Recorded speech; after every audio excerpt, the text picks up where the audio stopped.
Live. I am Bill Von Fumetti, and every Tuesday at 10:30, 10 o'clock a.m.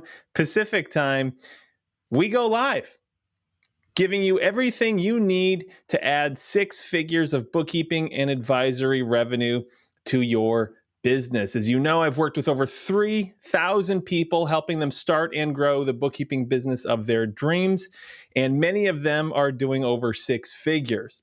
So if this is something that you'd like for yourself, what I'm doing today is I'm going to answer all of the most popular questions and the questions that you guys have to determine whether or not this is right for you. Starting a bookkeeping business that gives you the flexibility to earn as much as you want, work where you want, work when you want, all that amazing stuff from a laptop using a free piece of software called QuickBooks. So again, as you see, today's topic is just an Ask Me Anything. So I am going to take all of your questions. Now I am going live on all of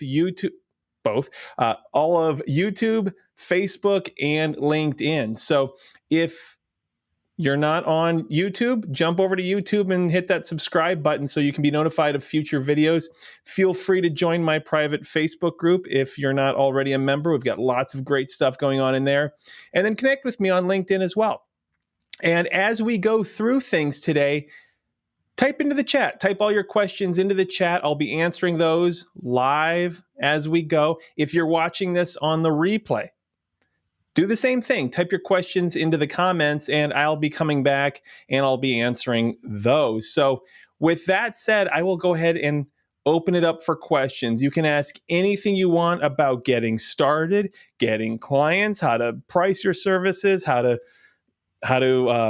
leverage advisory services in your practice, scaling, people, processes, all of that fun stuff. So feel free to go ahead and type in those questions. I see the first question here this is a good one. How many clients can you handle at once? That's a great question, a question I get all the time. And it's a very difficult question to answer because every client's a little bit different. So a better way of looking at this question is, how much revenue can I handle at once? Okay, how much revenue can I generate by myself? And that works out to be in the neighborhood of $175,000 by yourself. So you might be in the $160,000, $170,000 of revenue you can do just by yourself. Okay, so that again, clients come in all shapes and sizes. You'll typically be working with clients that are in the range of, when we talk about monthly fees, $300 to $3,000 a month for basic bookkeeping. Okay, so that's going to be your range. So it's difficult to say how many clients, but more appropriately, we can think about it in terms of revenue. You can handle about $160,000 to $175,000 of annual revenue, client revenue per year, and that's working about full time. Okay, that's working full time. Okay, so that is a really great question. Hello from upstate New York. Good to see you. Andy, hey Andy, have thoughts on starting a Facebook, LinkedIn groups for farming niche clients? Are you talking about focusing on farming as a niche? I'm guessing you're not, but the way it's phrased almost makes it sound like you're going after farming as a niche, which can be a great niche. But I'm guessing you just mean to start demonstrating some authority. And I'll tell you this, on LinkedIn groups, they're not very active. Most of them are not very active. So I wouldn't recommend spending a whole lot of time on LinkedIn when it comes to focusing on groups. Okay, that's not going to be a great use of time. But Facebook, however, is incredible. Okay, a lot of people, they come into starting any business. But sometimes people come into starting a bookkeeping business and they think, okay, I'll just put up a bunch of profiles and, I'll do some marketing work and I'll get clients and I'll just be done. And that certainly can happen. You can get clients pretty quickly. But what I prefer to look at it, how I prefer to look at it is that it's a long game. Okay, you're creating a business that is going to do astounding things and potentially change your life. You're going to generate significant amounts of income every year. And then one day, when you decide to sell it or when you decide to pass it on to kids, this thing has value. Okay, that's like your retirement could be taken care of. So you're doing something pretty big and pretty substantial. And as a result, I like to look at it like, okay, let's get lots of clients quickly, but let's also plan for the long term.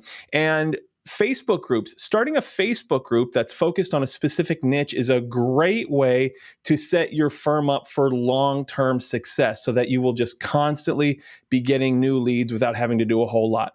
And so one of the people in our mastermind group, he is starting a Facebook group for real estate professionals, so real estate investors, those types of people. And it's all about bookkeeping. And he also has some tax strategies as well that he talks about.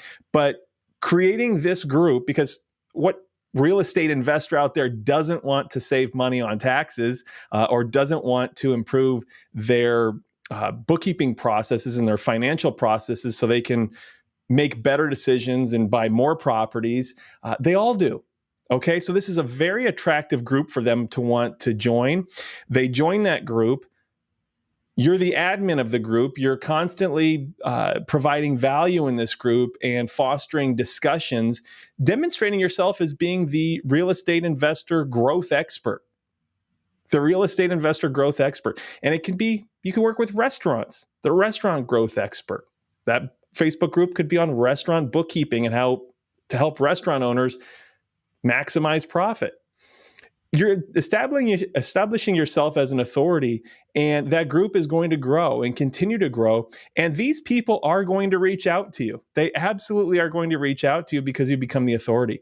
So, Andy, that's a really great question, and that's a fantastic play to set your business up for long-term success. You will be able to command higher fees because you're establishing yourself as that authority, and you'll be doing it with very little time spent in terms of the time you spend on the marketing, and you're doing it for free. What's better than that? So great question, Andy. Let me know if you have further questions about that. Larry, hey, Larry.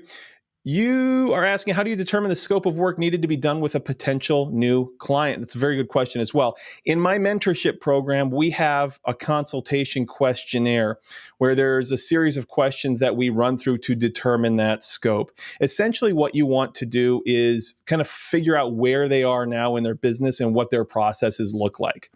We're going to talk about things like how they get paid, how they pay their bills. They typically aren't going to know things like how many transactions do you have every month, but how they get paid, how they pay their bills, what their payroll looks like. Do they have inventory or their sales tax needs? We talk about those things to get a general idea of the scope. Okay, a general idea of the scope. And the goal on that first consultation call is to, and this is so important, is to give them a range. Give them a range of what their fee on a monthly basis is going to look like. Because that determines, and that's going to establish whether or not you're both on the same page. Okay?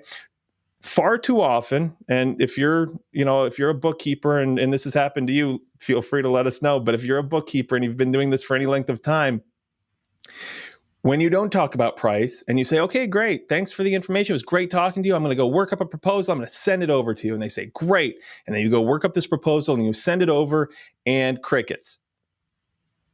You get ghosted. Nothing. And what has happened there is that on that first consultation call, there are no expectations have been set. We haven't determined whether or not this is a good engagement for either party.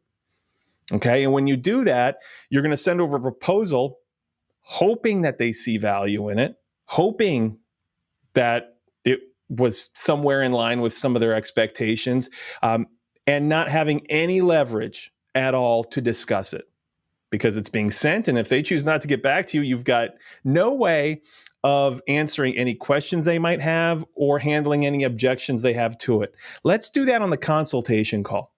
So we determine kind of what that scope is generally. We won't ever know specifically what that is until we look at their books. Okay. So we want to get a general idea of scope on the first consultation call. Give them a range of their fee, what their fee might look like. This based on what we've discussed here, we're probably looking at something in the $600 to $1,200 range for to get this done. And at that point, you can handle their objections if they have an issue. You can get them to give you kind of a verbal, like, yeah, okay, that makes sense. Now you're writing a proposal that makes sense for everybody. Okay. And that range that you give is designed to give you some wiggle room. You're going to get into these books and find out, as sometimes we do, that they have these secret PayPal and Venmo accounts that they forgot to tell us about, and all of those types of things. And then you zero in on that fee. The last thing, just to kind of button this up, is before you wrap up that initial phone consultation and you've gotten them to say, yeah, that's generally, I think something in that ballpark would work for me. You set a time to talk, to review the proposal you send over. Okay, set a firm time. That will help prevent them from ghosting you. Okay, you're going to send the proposal over, and then you've got that call tomorrow scheduled. Okay, so that's how you're going to handle that. So Larry, that's a fantastic question, and that's how you're going to want to handle that. Feel free to ask additional questions about it. D, I'm going to show these comments up here. I can show these comments like this. Check it out. D, you're asking S Corp versus LLC, what are the tax benefits and how does it come about? So that's outside of the scope of bookkeeping, so I won't go too deep into it. But generally, when you're an S Corp, you realize tax savings in the form of not paying self-employment tax on some of the income you pay yourself as an owner. Okay, so that's the benefit. But there are additional costs of becoming an S Corp. So people often ask, when do I know when I should convert to S Corp or elect S Corp? And that generally, a general rule is when you're sitting at about $30,000 in profit for the year. At about $30,000 in profit, the tax savings that you realize as an S Corp outweigh the expenses of the S Corp. So when we talk about the expenses, we're talking about typically three things. Okay, number one, any potential minimum state, in California, it's called franchise taxes. Okay, in California, if I'm an LLC and then I elect to be an S Corp, you got to be an LLC before you become an S Corp, or you got to be something before you become an S Corp. You can't just go from sole proprietor to S Corp. If I form an LLC, I am subject to an $800 minimum tax, whether I make money or not. Okay, so that's one. Number two, payroll processing fees. You've got to put yourself on payroll when you're an S Corp. And then the third, those are pretty small payroll processing fees. The third is getting a separate tax return filed. Okay, so if you're a sole proprietor, everything happens on your 1040. But when you create an entity like an LLC and you elect S Corp status, now you've got another tax return to prepare. So those are the expenses, and it generally makes sense to elect S Corp, make the S Corp election when you're at about $30,000 in profit. Great question, D. That's another benefit of having starting a bookkeeping business is that, a lot of things that you're paying for naturally right now, you will be able to deduct as business expenses. So just another great benefit. All right. Edgar, you're saying started using JotForm with your guidance. Haven't gotten any clients, but I've gotten great reviews on the workflow. That's awesome. Great to hear. Remember, do not implement that JotForm step. And again, for those of you who are new to this, that JotForm step, that's basically a qualification step that a prospect has to go through before they're even able to schedule a call, so that we can weed out the people that we don't necessarily want to talk to, that aren't necessarily good fits for us. Okay, so only implement that, Edgar, that JotForm process when you have more calls than you really want to be taking. Okay, don't filter them out until we've gotten our sales process flowing. Like get it working, get those calls coming. You're generating phone calls. At that point, when you're generating lots of phone calls, you can say, okay, great. I'd like to limit this and just talk to the cream of the crop. Okay, keep that in mind. Let's see, Giovanni. Hey, Giovanni. How much industry-specific knowledge of the client's business is needed for the initial consultation call? 0. Absolutely 0. Now, if you start working with a bunch of restaurants and you have a bunch of, industry knowledge, can you flex that on the first call and you can start using some of their language? Absolutely. But the most important thing you want to do on this consultation call is ask a bunch of questions. Okay, a bunch of questions. If you get on a call with, I'll just use a restaurant as an example. If you get on the call with a restaurant owner, they're on the phone with you. Okay, now is not the time. Now, the time to sort of inspire someone to want to reach out to you is over. Like that's done. What they've seen in your marketing messaging, that's done its job. They've gotten on the phone with you. So at this point, they see you as potentially someone that can help them out. The best thing you can do is ask a ton of questions about the challenges they're facing in their business. You need 0 industry-specific knowledge to do that. Everybody is concerned about generating additional revenue and lowering expenses. Ask them questions about the struggles and the problems they're having in their business. So you need none. In fact, you might say, well, shouldn't you have some? Shouldn't you be able to talk a little bit about, the different types of businesses that this person, is running? And to that, I say, well, if we all did that, none of us would have clients, because we all start somewhere. We all start at a point where we know nothing about restaurants. Do you want to read up a little bit about it on Google? Sure, you can absolutely do that. There's nothing wrong with that. It's not mandatory to do a great job on a consultation call, but sure, you could do that. Type in, some of the, most common restaurant financial struggles or financial mistakes that restaurants are making. Sure, you can do that if you want, but that's not necessary to do that. Okay, it's not absolutely mandatory. So don't let that stop you from jumping on the phone or taking phone calls with people. If we all waited until we knew everything that was going to be thrown at us, we would never get started.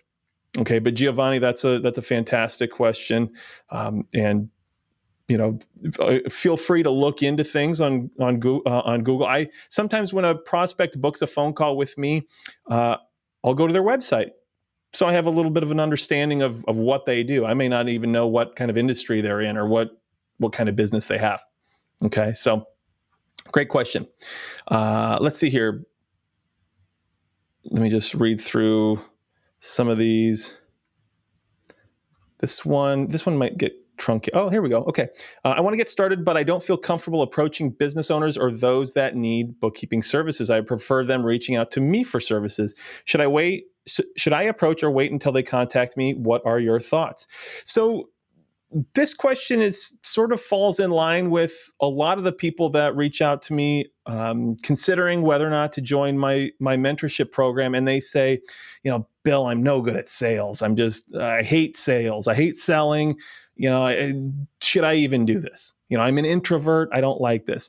And I say, hey, aren't we all to a degree? I mean, this is accounting after all, in bookkeeping. And I'm not going to say that there aren't extroverts in bookkeeping, but accounting has a reputation of, being, more introverted. You're on the computer. That has changed a lot in terms of now we're doing more dynamic things, like really helping businesses grow. But the fact remains, you do not need to be good at sales to have a successful bookkeeping business. You absolutely do not have to be good at sales to get all the clients that you want. Clients only care about one thing. You've heard me say it before, and that's whether or not you can help them solve the problems they're having in their business so that they can reach their goals. If you can do that, if you can clearly communicate that value you'll be able to create for them, you'll have all the clients you want. And it's not about selling, it's about communicating that value. We help you do that in my program, create that marketing messaging.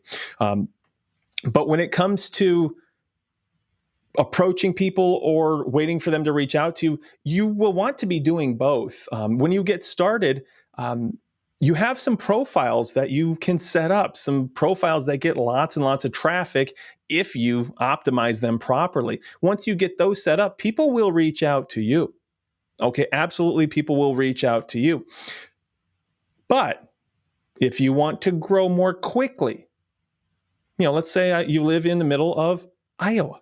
Okay, maybe not where I'm from, maybe not a very big city. You'll have your profiles up. People will find you, but if you're in a small, area, that's not highly populated, you might not get a lot of search volume. There might not be a lot of people reaching out in that area. So that's when you say, okay, great. I got my profiles up. So you get that low hanging fruit that's out there, the people that are searching. But then I need to be a little bit more proactive because, hey, I want to live the life I deserve, and I want to provide a better life for my family, or whatever it is. You want to buy a boat, or whatever it is that you want to do. I want to do those things. So I need to be a little bit more proactive in growing my business. I don't want to wait for people to find me. They'll find me. That's great, but I want it to happen quicker. That's when you can reach out. But again, reaching out is simply communicating value, giving business owners something of value, showing them the value in working with you. That's all it is. This is not used cars. We're not selling used cars. What can I do to get you into these bookkeeping services today? None of that stuff. Okay, so I would encourage you to, if you feel comfortable, or if you'd like, go ahead and type into the chat, but what specifically makes you feel uncomfortable about approaching people? If you have something of value, if you have valuable service to provide, if you have something that can help change business owners' lives, if you have something that helps businesses grow, should you keep that to yourself? Or should you share that with people that could benefit from it? Okay, so feel free to continue the conversation in the chat if you like, but you do not need to be good at sales and reaching out to people. A lot of times when we think about like reaching out to people, or I do this, and I find a lot of people do this as well, is we start thinking about how the conversation might go in our head. Oh, they're going to ask me a ton of questions, and I'm not going to know how to answer it, and all these other things that we invent in our heads, and then we get on the call and we're like, hey, wait a minute. This is just another person. They're an actual normal human being, and none of these things that I thought would happen happened. So don't build those things up. Don't build those interactions up into something that they're not. When you interact with people, when you get on consultation calls, it's a conversation. It's a casual conversation that you just guide properly. That's all you need to do. Okay, cool. Lindsay, hey, Lindsay. Going through the QBOA training, is it okay to not have everything we've learned 100% memorized? It's a lot of info at once, and I'm trying the best I can. Memorizing all of that information is not the goal. Absolutely not the goal. Do not waste any time trying to memorize that stuff. Okay? When it comes to not even for the exam, for the certification exam, you don't need to memorize this stuff. It's an open book exam. I mean, you can go in and out of this exam as many times as you want. So passing that exam does not mean you're a great bookkeeper. Memorizing every stitch of the QBOA training does not mean you're a great bookkeeper. Okay, it just doesn't. All right, so go through the training, get that foundation set, but as you get out into the world and spread your wings, like I did, like we all did, you run into all kinds of things you don't know. And we just figure it out as we go. It is impossible to know everything there is to know about bookkeeping, about QuickBooks, about all of the things that a client might throw at us or that we might discover with clients. It's impossible. So don't make that your goal. Make it your goal to get a solid foundation and then know where to look when you need help. Okay, that's what a mentorship program like mine is designed to do. If you don't have, if you feel like my mentorship program isn't right for you, for whatever reason, that's totally fine. In that case, Google is your best friend. when I started, I wasn't part of a mentorship program. It took me a lot longer to get to where I wanted to be than if I had somebody kind of guiding me, but I still did it. And I was on Google all day, every day, Googling the most basic things that you can think of. Okay. So as long as you're committed to doing a great job for clients, you don't have to memorize anything. Okay. Be committed to doing a great job for clients and committed to doing whatever it takes to give them that great result that they're looking for. That's it. As long as you're doing that, which in other words means that you just care about what you're doing, you'll do great. You'll do great. I like to say this is not rocket science. It's stuff that, if you're brand new to bookkeeping, it's just stuff you haven't heard before. You expose yourself to it a few times, it starts to click. Okay. So thanks, Lindsay, for that question. Hey, Sarah, good to see you. Good to see you, Susan. Let's see. David. Hey, David. You're asking how to compete with CPA firms offering tax filing and bookkeeping versus only a bookkeeping offer. It's a great question. It's a really great question. I'm a CPA, and I got my CPA license because I thought I wanted to do taxes. And then after 2 tax seasons, I said, this is for the birds. I hate it. And my true passion is helping business owners grow. And I can do that most effectively when I'm intimately familiar with their books. Okay, so here's the thing with CPA firms that offer tax filing and bookkeeping. When people are looking for bookkeepers, they typically go onto Google and type in the word bookkeeper. Okay, so that's first off. That's what happens with most business owners. So we're going to show up when they do those searches. The other value add that we have here is that, again, most people are searching for bookkeepers when they want a bookkeeper, but for those people who think they want a one-stop shop, which is kind of what you're getting at here, where hey, like a CPA firm, they can do my books and my taxes. That's great. I don't, like a one-stop shop. That's going to, that just makes sense. That's not in the client's best interest. The client may think it's in the best interest, but it's not. And here's why. Because a bookkeeper should be focused on helping small business clients maximize their profit, grow their business. All right.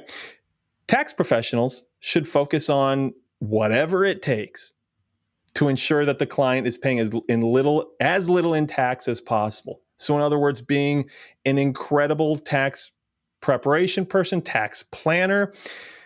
I have yet to, and I've worked with thousands and thousands of bookkeeper CPAs. I have yet to find any one person that is incredible at doing both or that takes the time to do both. How rare is that?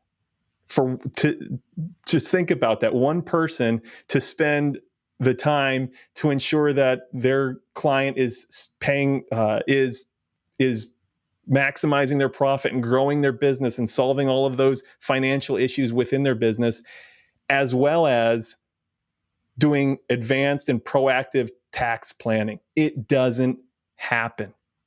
Okay. So it's in the client's best interest to have 2 subject matter experts. Tax is always changing. You're never going to be able to be the best at both with those constantly changing environments. Okay. Furthermore, when there is a bookkeeper doing the bookkeeping and a CPA or a tax professional handling the taxes, there are 2 sets of eyes on everything. All right. There are checks and balances, which is great. That's in the client's best interest. If somebody's handling both and a mistake is made on the books, that is 100% going on the tax return if the person is doing both.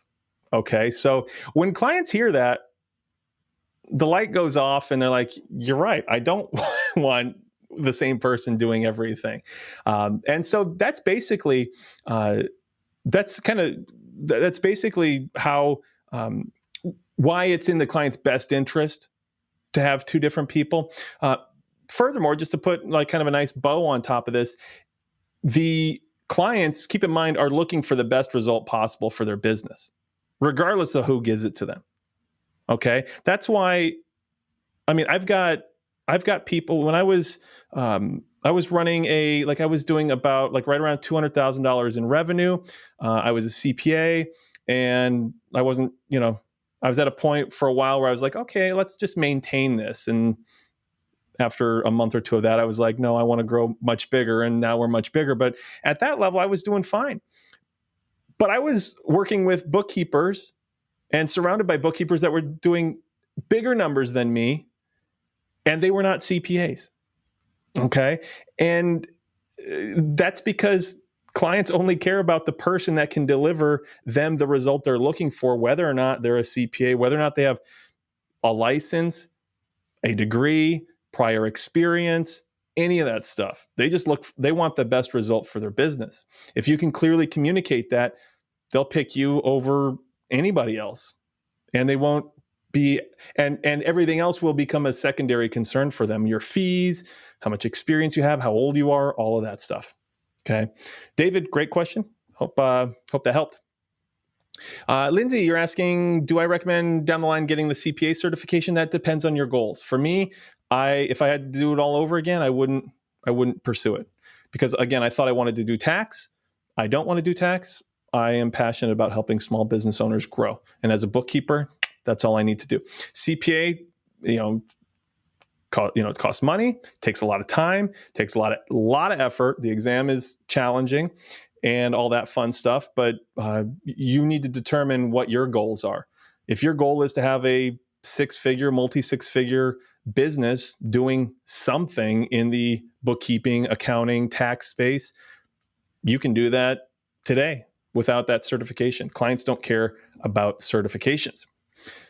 All right, let's see here. Let's put this one up on the screen here. I already asked this in the group. How can we gain the trust of business owners who just saw us on the social media about linking their QuickBooks with ours at the initial stage, like pricing first? Some are not comfortable seeing their transactions. Okay, so if you're asking, it sounds like you're asking, we're talking to a business owner, they've found you on social media, and getting accountant access to their books so that you can determine a price for them. Here's what I would do.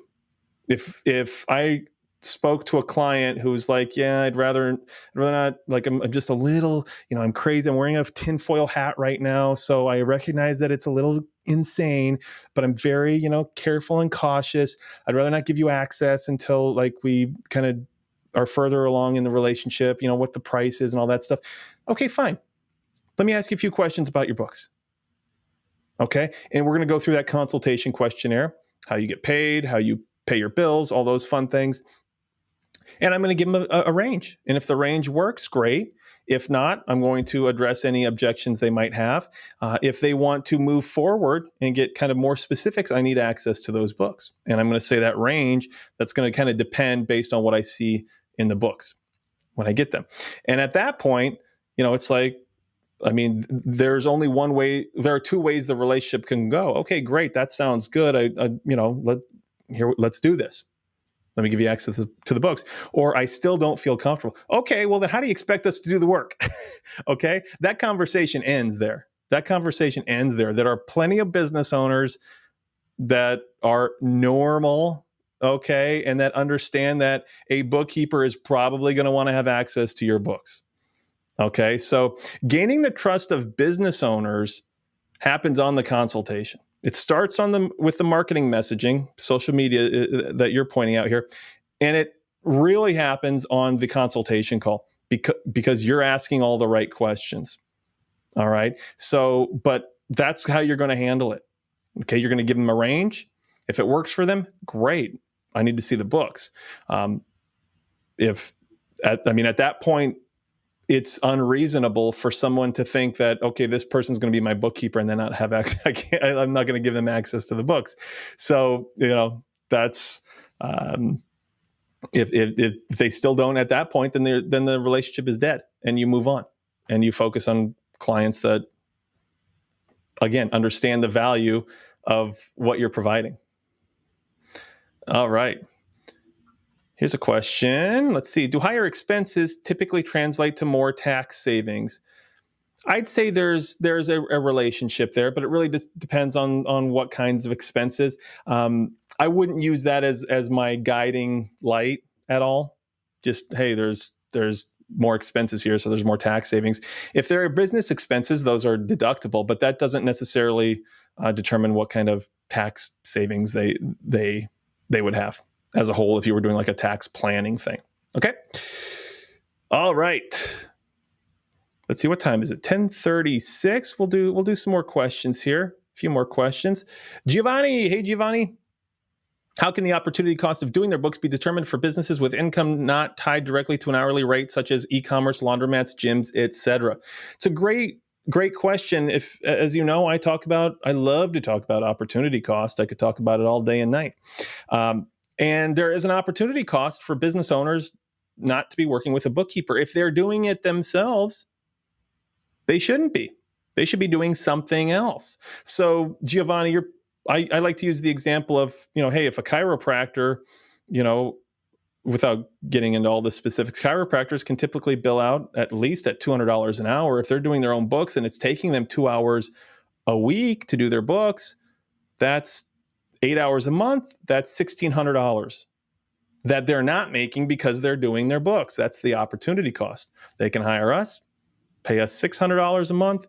They're still making an additional $1,000. That makes sense. So in a situation like this where you're saying, okay, how do we determine that opportunity cost on a consultation call to illustrate that value that we're able to bring for someone who doesn't necessarily have an hourly rate? Everybody's got an hourly rate. Everybody can assign an hourly rate to something. Let's take e-commerce, for example. Somebody's running an e-commerce business.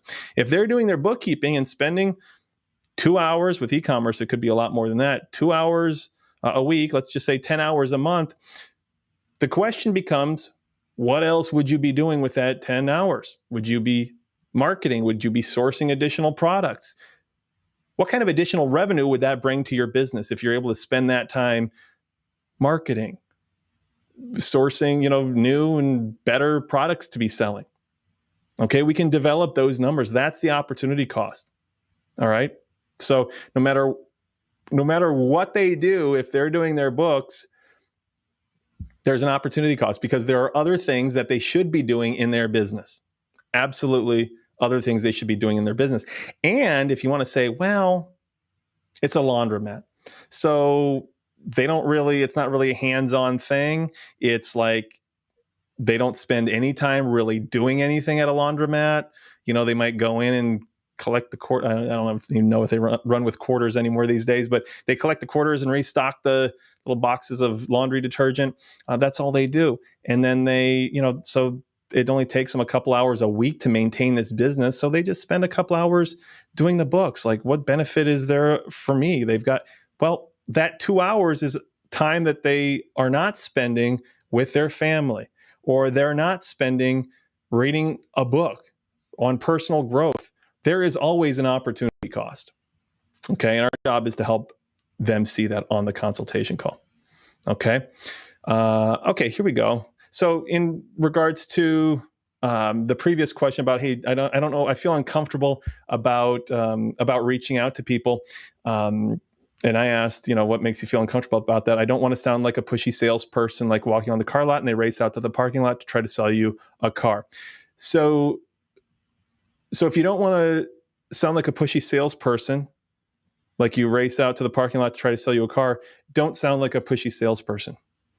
Don't race out and try to contact people and immediately try to sell them something. Don't do that. Instead, illustrate value. Demonstrate value. Give them something, especially on LinkedIn. The best strategy you can use on LinkedIn when you make connections with business owners that you ideally want to work with is not send a message that says, hey, you want to jump on a phone call? Do you need bookkeeping? Do you want to talk on the phone? Let's schedule a phone call.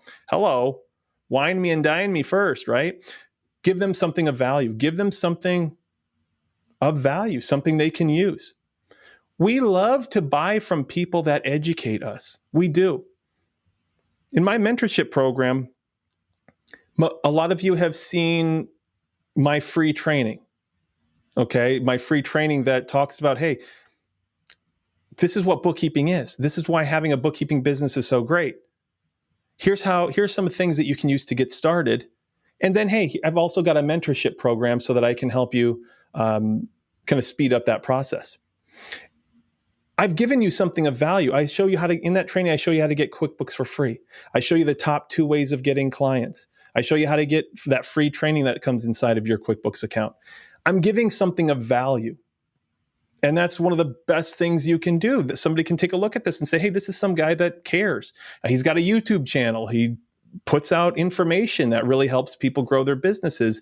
There's something of value here. Maybe I would like to work with that person. It's the same strategy. It's the same strategy. There's people will buy from people who educate them, who truly care, who demonstrate authority. When we talked earlier about starting a Facebook group for people within a certain industry, restaurant owners looking for it's all about restaurant accounting and growing restaurant businesses on the financial side. Restaurant owners are going to join that because you're going to be demonstrating authority, and they're going to become more likely to trust you over time. So that's what you do. You don't be pushy. You don't try to sell somebody something right away. Okay? That's how you're going to want to handle that. All right. Here's a question. I've been learning bookkeeping for a while now, but I'm afraid to take the leap. Are there any resources available to gain experience, maybe like internships? This is common. This is common in terms of people just starting out and saying, hey, I need to work somewhere first. I need some experience first before can I work for you, or can I need to do an internship, or I need to do something in the real world before I actually start my business. And that comes from a place of just wanting more confidence. Okay? That's what that is. It's wanting more confidence. And more confidence is subjective. In other words, it is going to be very difficult for you to ever feel 100% confident. Nobody who starts any type of a business or does anything worth doing is 100% confident. I'd be willing to guess that, you've taken on jobs in the past. You've started jobs in the past. You weren't 100% confident that you were going to be amazing at that job. But you know what? You had to put food on the table, and you said, well, I need a job. Okay, so I'm going to do it, and I'm going to do the best I can and go and learn as I go. And that's what you want to do here. That is what you want to do here. You will never feel as confident as you feel like you need to feel. And in that scenario, you'll never get started. Okay. The goal isn't to feel 100% confident. The goal isn't to know everything there is to know. The goal is to get a solid foundation of knowledge and then get yourself out there and know where to look when you need help, know where to look when you see something you haven't seen before. That's the goal. Okay. Get started. Your feelings are normal. I'm not discounting your feelings, but those feelings prevent us from taking the steps and living the life that we deserve to be living now, as opposed to some point in the future. Okay, so give that some thought. Give that some thought. Let's see. Okay, just kind of scrolling through, making sure I'm seeing everything here. Great input from Andy. I appreciate that. Very good input from Andy Celine. Susan, good to see you. Larry, you're asking, I mentioned a few weeks ago, putting together a cleanup program for clients' books. Are you anywhere close? I am frantically working on it, and it should be done by the end of next week. Absolutely. Sarah, hey Sarah, you just started the program. You're enjoying everything. How long until you're able to land your first client? Looking for motivation? It happens on different timetables for different people. There's no set schedule. But what generally happens is that if you're able to spend about 5 to 10 hours per week on the program, you can finish in about 6 to 8 weeks and start getting clients in about 6 to 8 weeks. But everyone is different. And that is only if you're doing 3 things, okay? Following the program to a T, 100%. You would be shocked at how many people say, Bill, I did everything just like you told me to. And then they I say, okay, send me your links, and I check them out. And guess what? It hasn't been done the way it needs to be done. So you got to follow the program. Number 2, you got to put in the work. And number 3, you got to lean on me as a mentor. Okay, so that's what we're here for in my program. So you do those things and we will get you to where you need to be. So very cool. Jason, you're asking, does my program offer an Excel tutorial? It is used much in the day-to-day operations for clients. I'm about as good at pivoting tables as Ross Geller. That's funny. I like that little Friends reference. I'm more of a Seinfeld guy, but I got to appreciate Friends as well. No, we do not cover Excel. Very little. It's used very little, and what you do need is just beyond basic. But let me back up, because I didn't mean to say what you do need. You don't need it at all. You don't need it at all. I hardly ever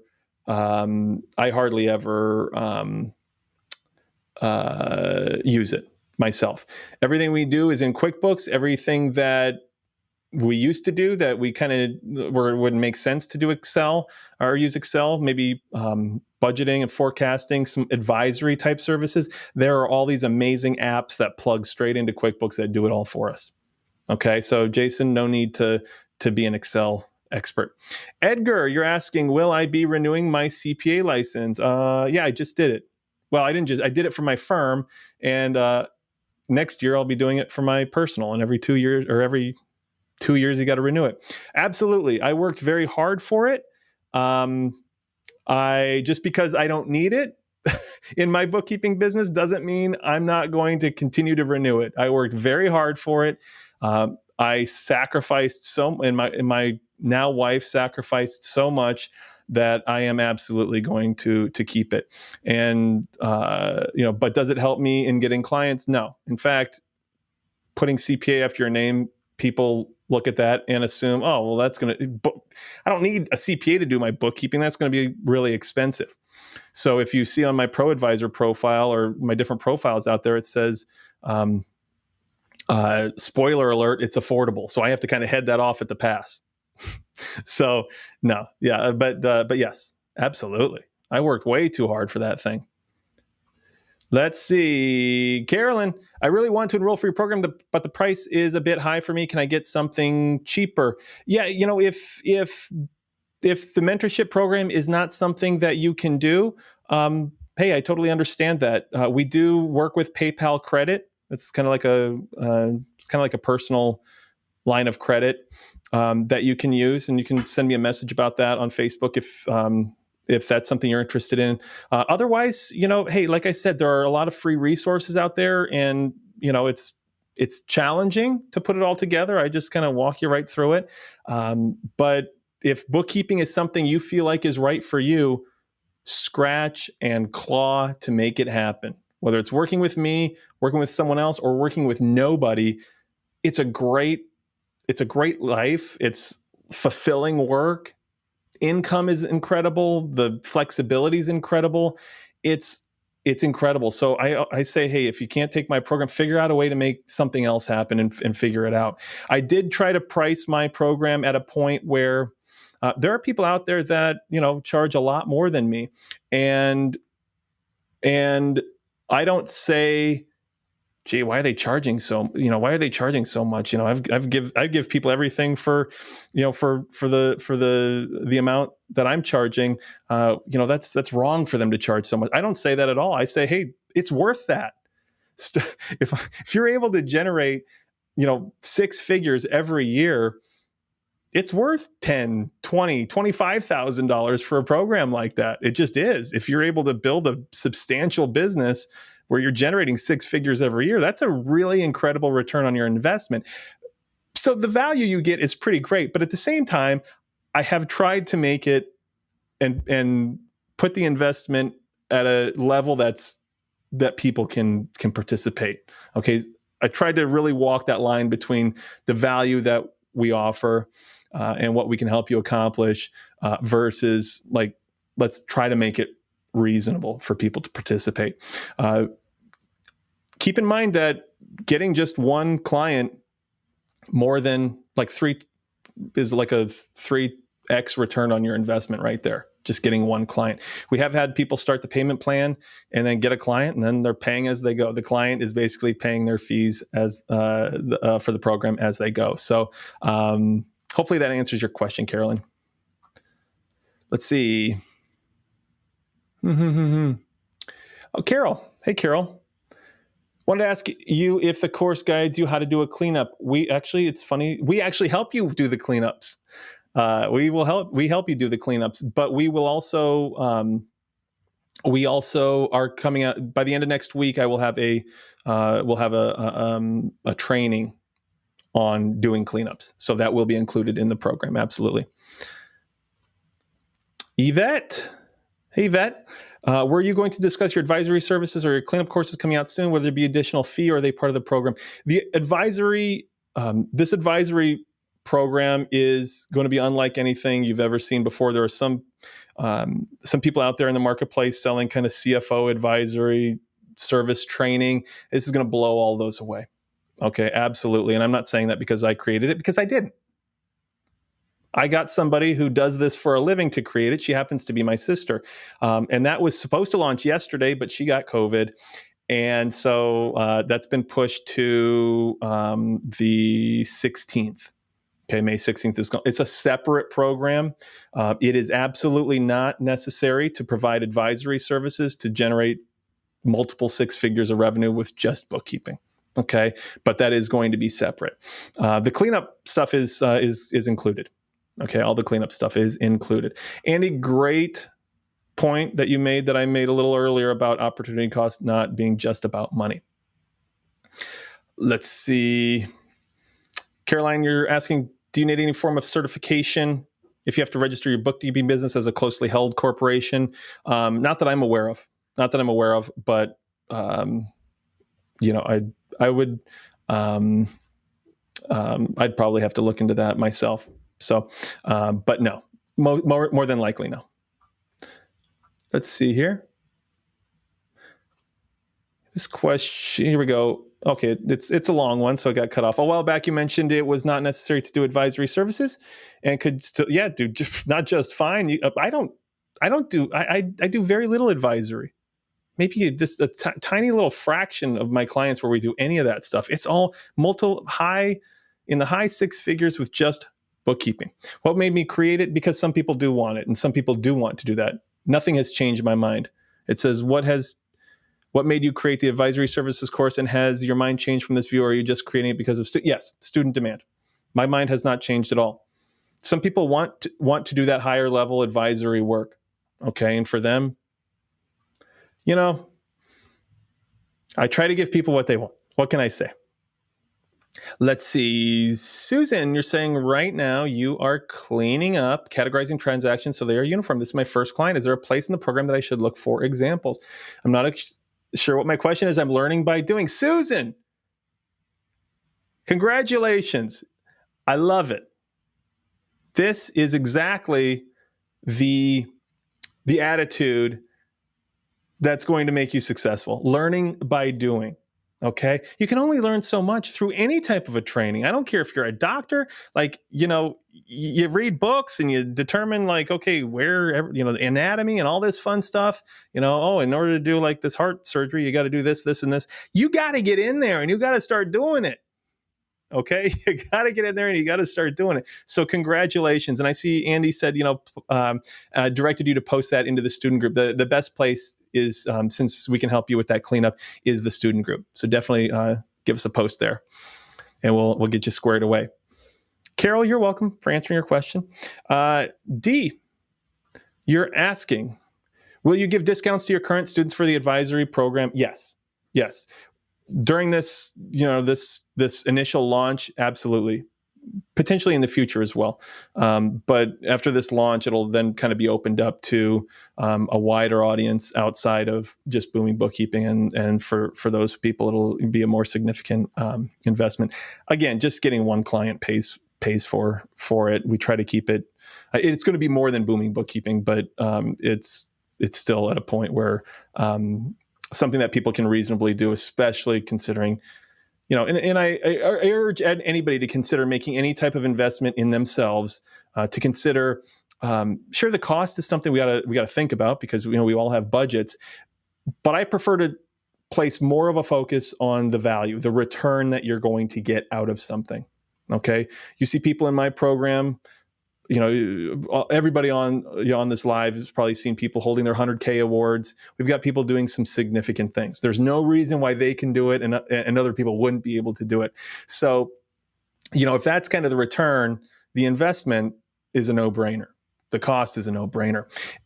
And what's really cool is that if that's something you can see, and most of you who are in the program obviously can see that, it's a really great indicator that you'll be really well equipped to help clients see that as well. Okay.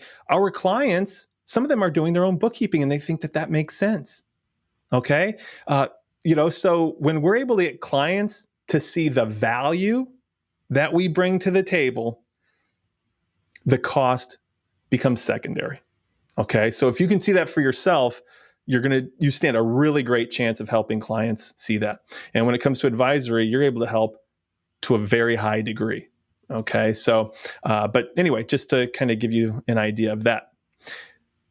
Cool. All right. I think we are all set.